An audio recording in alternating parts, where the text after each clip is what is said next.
You're listening to the Messengers of Hope Mission podcast with your host, Bob Gardner.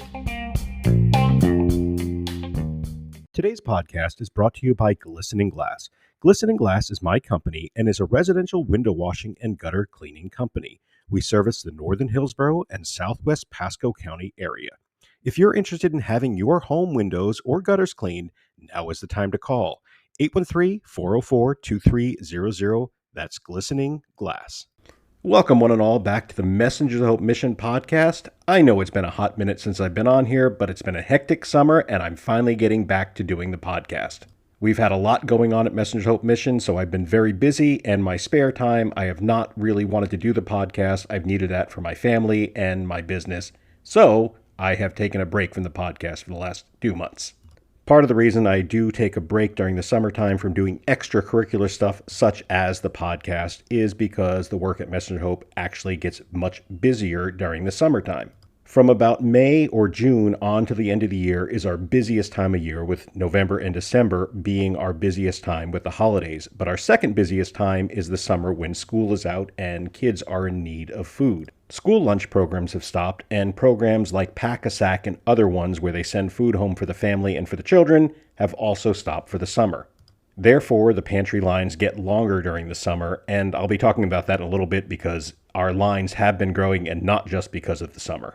Summertime is also typically when I do a lot more public speaking at churches and clubs and things of that nature, and it's also the time where I have to start doing grant presentations. That is where I have to stand in front of a group or on a video conference call and explain why we need the money that we're asking for to be able to run the programs that we do run. If you remember, several months ago, I talked about writing grants and micro grants, but this is the time of year where I actually have to stand up and tell people exactly what I've written and why we're doing it. It's my last-ditch attempt to be able to persuade the grant committees, and that is what I've been doing a lot of this year. Public speaking, talking before grant committees, and of course making sure that we have all our regular stuff done at Messenger Hope, such as food pickups and donations that come in.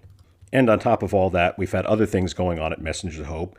I believe in the last podcast I may have talked about this, but we've had a new air conditioner installed at Messenger Hope, a mini split. So the air conditioner unit that we had was not big enough to handle our needs, so we needed a second one. We had a 3-ton unit donated to Messengers of Hope from Lennox, that is the air conditioning company, and the company that installed it is Way Cool Air, that they did that for free for us as well. The only thing we had to do was pay for any kind of parts, and that would have been needed for the install. So currently we have 8 tons of AC units in our building, which is almost enough to keep the building cool. If our original AC unit wasn't 20 years old, it probably would be enough. The cool thing is, haha, pun intended, the cool thing is that we have another half-ton unit that we're going to have installed, which is going to help take the burden off of the old unit until we can actually get that replaced. Eventually, we would like to have 2 3-ton units and the 1.5 tons, I think I said half-ton, 1.5-ton unit, for a total of 8.5 tons. I can tell you, since the addition of the 3-ton unit, the building is so much more comfortable to be in, except when it gets super hot in the afternoons. It still gets a little bit warm in there.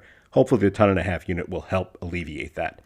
But I did want to let you know that changing to these new units, we are actually saving electric. Even though we're running more AC, we're saving electric because the old unit is not running as often. The old unit is set at 78 degrees and the new unit is set at 76 degrees, as will the new unit. So that keeps the other one from turning on unless it gets really hot in the building.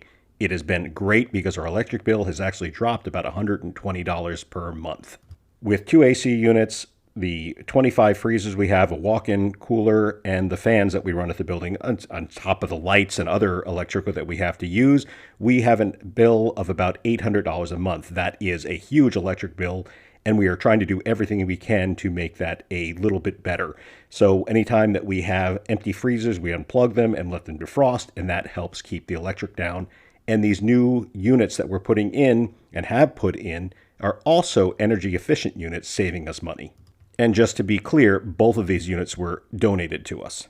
On top of that, we've also had a few pallet racks donated. So we have 2 that are set up that we got set up today, and we've already filled them up. And we've got a total of 3 more coming. That is giving us the room to store stuff that we do not have now. We have a 2,400 square foot building, but the only room we have to use now is going up. So we are trying to utilize the space that best we can. Of course, at some point we will have to get a bigger place, but for now we're trying to do everything we can to keep costs down, and that means going up, and that means more pallet racks. And as I said, we have 3 more coming, which is going to help as well. So keeping in mind with what's been going on this summer, I just want to share a little bit more. Our bus had an electrical fire in it. Now, just a small one. It was enough to melt the wires and it went out. We had an electrician come and he rewired the bus. So our bus setup was everything was run through one central circuit box. The problem with that was that the load on that circuit box was too much and we kept tripping breakers and everything would go out and we'd get there, the battery on the bus, which was what everything would run through. So we'd plug the bus in and we'd use the battery if we were out on the road. However, at the building, it would always be plugged in. The problem is it would trip the breakers because we had 5 freezers on there, a fan. If we needed to run the AC on the bus, if it was outside, that would be running, and it kept tripping the breakers. And of course, we did have a small electrical fire. We had someone donate, so we have an electrician come and work on the bus, and we got that all worked out. Now the AC unit is on its own separate breaker, and everything else is on the circuit breaker we have now. So the AC unit will only work when we have it plugged into the building, which was really the only time we ever did that. But it's on its own separate line now, which makes it so much safer and more efficient for us. Of course, this meant that we had to have some electrical work done at the building, which we had done at the same time. The same electrician did it, and he did this stuff really at the cost of the material, which was still not super cheap. There was a lot of the material that had to be purchased for it, but we got that done. And again, it was all done via donation, either through the labor and for the money that was put towards this. And we have it all done now, and we're happy to say that the building and the bus are much safer electrically. We have a few more things that we're working on to make sure that there are no issues going forward, surge protectors and things of that nature. And of course, we have all our freezers plugged in, and we're getting better surge protectors and power strips to be able to run those and keep things safe. So another reason that I was not working on the podcast this summer was several weeks ago, my laptop, my personal laptop, we have a cat in our house that knocked over a vase and got water all over the laptop, and it ruined the laptop. We couldn't get it to turn on. We took it to Apple. It's a MacBook. We took it to Apple, and the repair was going to be very, very expensive.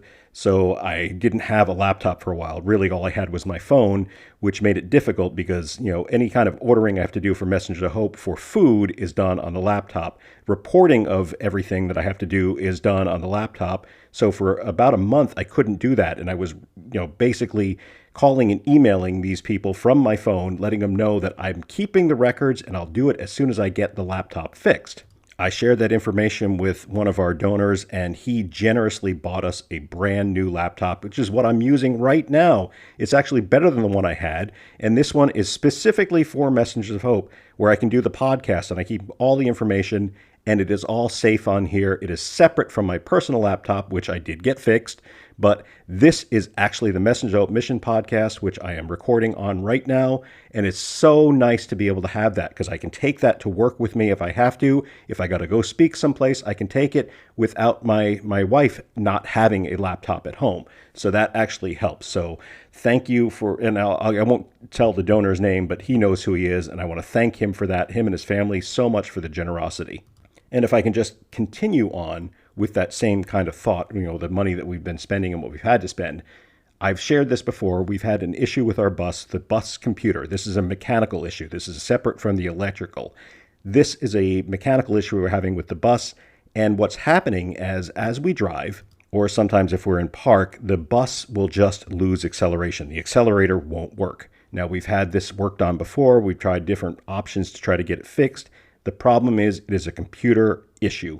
Now, the computer is going to be a total of about $5,000 to get it replaced. And then, of course, there's labor on top of that. So we're looking about $6,500. Now, we have about 2/3 of that money. So we still have to raise another, I think, almost $3,000. Let's say $2,500 to be able to get that repair done.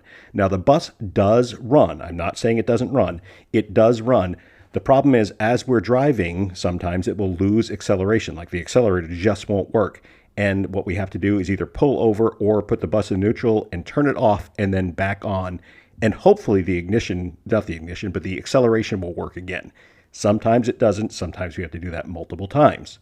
Of course, this is a safety issue. Of course, if you're driving along the road and you lose acceleration, that's not a good thing, especially if you're on a highway. And we always have to leave on a highway because no matter how we leave our building, we have to go onto a highway. And of course, our bus is our main transportation for everything we do, going out to different locations, and we have to have that. So that is something that we're working on. As I said, we need to raise about another $2,500, maybe a little bit more, to get the computer changed and the labor for that as well. It takes a specialist. I know I've had a few people reach out to me saying they know diesel mechanics. It has to be a diesel mechanic that also specializes in school buses. It's a very specialized thing. It's like the difference between working on a MacBook and a PC. So there is a lot of difference in it. So if you are a diesel mechanic and you've worked on buses, we'd be happy to talk to you. But we have a diesel mechanic that does work on buses. That is his specialty, and he works all over the state of Florida, and he is the one going to be doing this.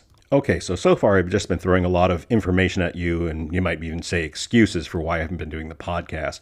But there's a lot of information, a lot of stuff that's been going on in Messenger Hope, and I did want to relay that. As I said earlier, and I want to get to this good part, the school year is up, and of course, students are out of school for the year. So that means our lines get bigger. Now, on top of that, we've added a couple new locations, and we have another upcoming location we're going to be adding.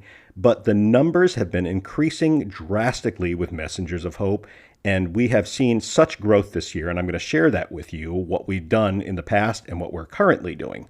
So in the last year, 2023, we were running anywhere between 3 to, on a very busy month, maybe close to 4,000 people in a single month that we were giving out groceries to.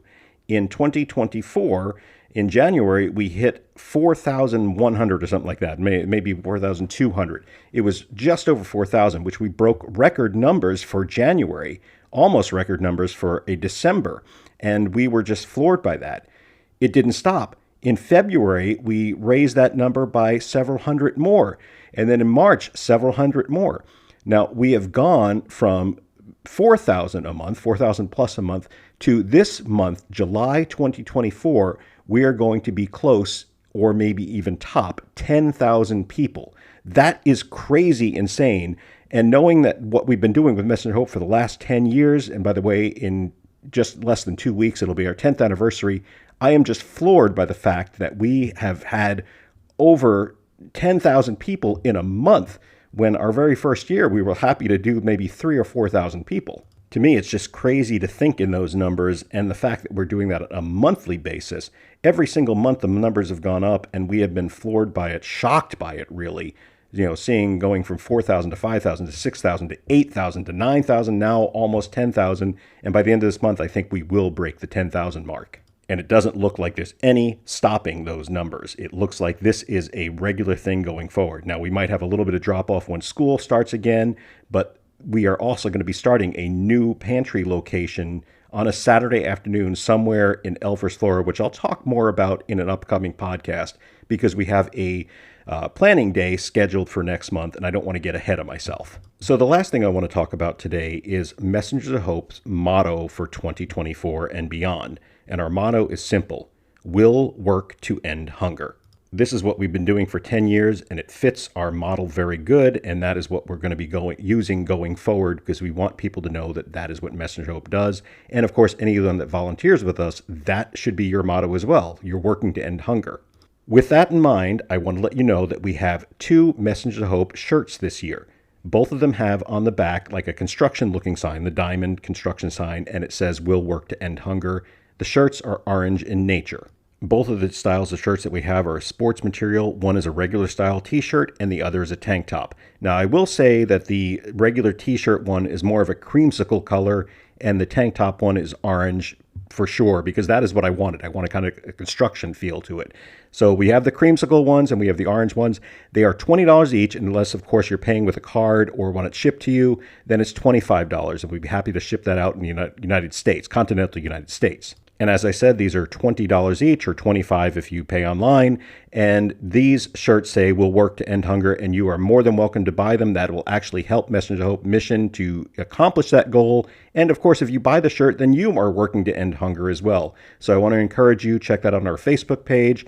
And soon we will have our webpage up. We are working on it, and we hope to have that up maybe by the end of August. because that is going to have everything on there, and you'll be able to buy our shirts on there and all the information that we have, so that way we don't have to rely on social media. By the way, if you are on social media, we are on Facebook, Instagram, TikTok, and YouTube. You can look for our videos on there. You can look for our posts on Facebook. And soon we will have our webpage, which will have all that information on it as a one-stop shop type thing. So I want to thank you for listening to the podcast today. And just as I said, I haven't had a lot to say this summer. We've been very busy. I mean, I have had a lot to say, but I've been very busy. And I want to thank you for listening to the show. And please share the show. It really helps when other people listen to it. We want more people to get involved with Messengers of Hope. And in the outro, you'll hear an opportunity for you to come volunteer at Messengers of Hope. And we really hope that you'll do that. We want to thank you so much from myself and the board members of Messengers of Hope Mission. Have a great day, and we'll see you soon. Okay, we've reached the point in the podcast where I get to make an appeal to you, the listener. Messengers of Hope is in need of volunteers to come work with us, not only at our various food pantries, but also at our warehouse in Odessa, Florida. We have all types of jobs for all types of people, everything from light cleaning to heavy stacking of boxes and sorting of food. Now, maybe you're listening, you're saying, hey, Bob, I don't live local, and it would take way too long for me to get onto a plane and fly there to come work for an afternoon.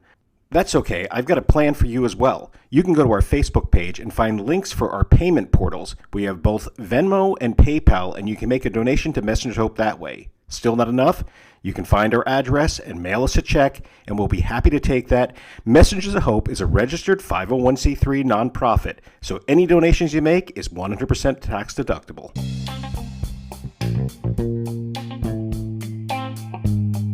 That's going to do it for this week's Messengers of Hope Mission podcast. In the words of Mother Teresa, if you can't feed 100 people, feed just one. This is Bob Gardner reminding you to make a difference in our world today. See you next time right here on the Messengers of Hope Mission podcast.